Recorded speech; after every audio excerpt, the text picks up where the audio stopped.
ZEE5 ಇರುವಾಗ ನೀವು ನಿಮ್ಮ ನೆಚ್ಚಿನ ಶೋಗಳನ್ನ ಎಂದಿಗೂ ಮಿಸ್ ಮಾಡಿಕೊಳ್ಳುವುದಿಲ್ಲ. ಅದು ಸಂಪೂರ್ಣ ಉಚಿತವಾಗಿ. ಅದ್ಗೆ ನಾನು ಮನೆಗೆ ಹೊರಡ್ತೀನಿ. ಒಂದು ನಿಮಿಷ ಸುಧಾ, ಬನ್ನಿ ಇಲ್ಲಿ. ಬನ್ನಿ.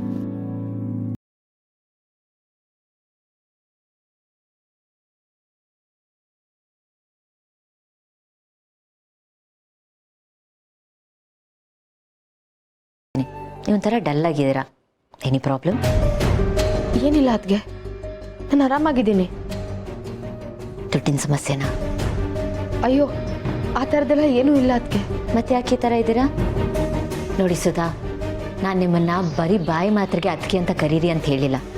ನನ್ನನ್ನು ನಿಮ್ಮ ಅತ್ತಿಗೆ ಅಂತಾನೆ ಅನ್ಕೊಳ್ಳೋದೇನು, ನಾನು ನಿಮ್ಮ ಅತ್ತಿಗೆನೆ. ಸೊ ಅದೇನೇ ಇದ್ರೂ ನೀವು ನಿಸ್ಸಂಕೋಚವಾಗಿ ನನ್ನ ಹತ್ರ ಹೇಳ್ಬೋದು, ಸಂಕೋಚ ಪಡಬಾರ್ದು. ಇರಿ ಒಂದು ನಿಮಿಷ.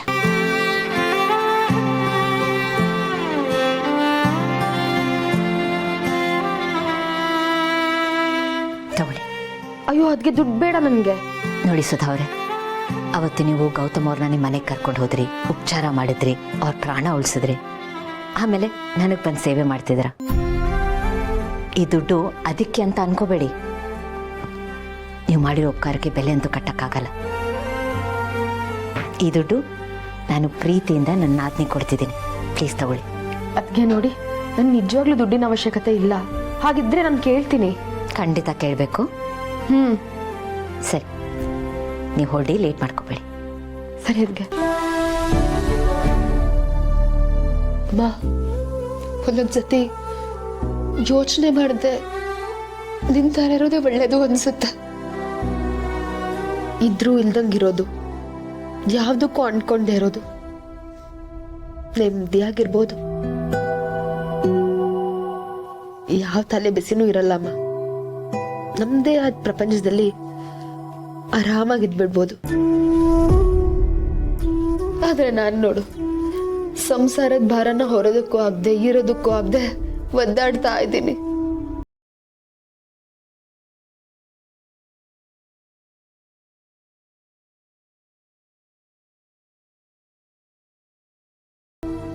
ನಮ್ ಕೈಯಲ್ಲಿ ಏನೇನೆಲ್ಲ ಮಾಡಿಸ್ಬಿಡುತ್ತಲ್ವಾ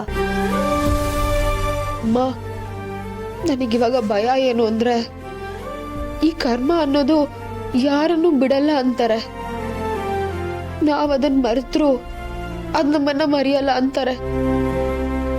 ನಾನಿಂಥ ಕೆಲಸ ಎಲ್ಲ ಮಾಡಿ ಅದ್ ಹೇಗಮ್ಮ ಜೀವನದಲ್ಲಿ ನೆಮ್ಮದಿಯಾಗಿರೋದು? ಅವರು ದೇವ್ರಂತವ್ರು. ಅಂತವ್ರಿಗೆ ನಾನು ಕೆಟ್ಟದ್ ಮಾಡಕ್ ಹೊರಟ್ರೆ ಆ ದೇವ್ರು ನನ್ನನ್ನು ಸುಮ್ಮನೆ ಬಿಡ್ತಾನಮ್ಮ? ಇಲ್ಲಮ್ಮ, ಅದ್ ಏನಾದ್ರೂ ಆಗ್ಲಿ, ಸದ್ಯಕ್ಕಂತೂ ನನಗೆ ನೀನೇ ಮುಖ್ಯ. ನಿನ್ನನ್ನ ಕಾಪಾಡ್ಕೊಳ್ಳೋದಕ್ಕೆ ನಾನು ಏನಾದ್ರೂ ಮಾಡ್ತೀನಿ. ಅಮ್ಮನ ದೇವ್ರು ಅಂತಾರೆ. ಆ ದೇವ್ರನ್ನ ಕಾಪಾಡ್ಕೊಳ್ಳೋದಕ್ಕೋಸ್ಕರ ನಾನು ಈ ಕೆಲಸ ಮಾಡ್ತಿದ್ದೀನಿ ಅನ್ಕೋತೀನಿ. ನನಗಿದನ್ನ ಮಾಡೋದು ಅನಿವಾರ್ಯ ಅಮ್ಮ. ನಿನ್ ಮಗಳಾಗಿ ಇದನ್ನ ಮಾಡೋದಕ್ಕೆ ನನಗೂ ಬೇಜಾರಿದೆ.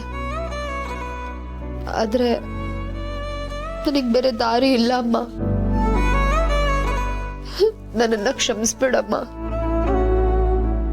ZEE5 ಆಪ್ ಡೌನ್ಲೋಡ್ ಮಾಡಿ ಎಲ್ಲಾ ಸಂಚಿಕೆಗಳನ್ನು ಸಂಪೂರ್ಣ ಉಚಿತವಾಗಿ ನೋಡಿ.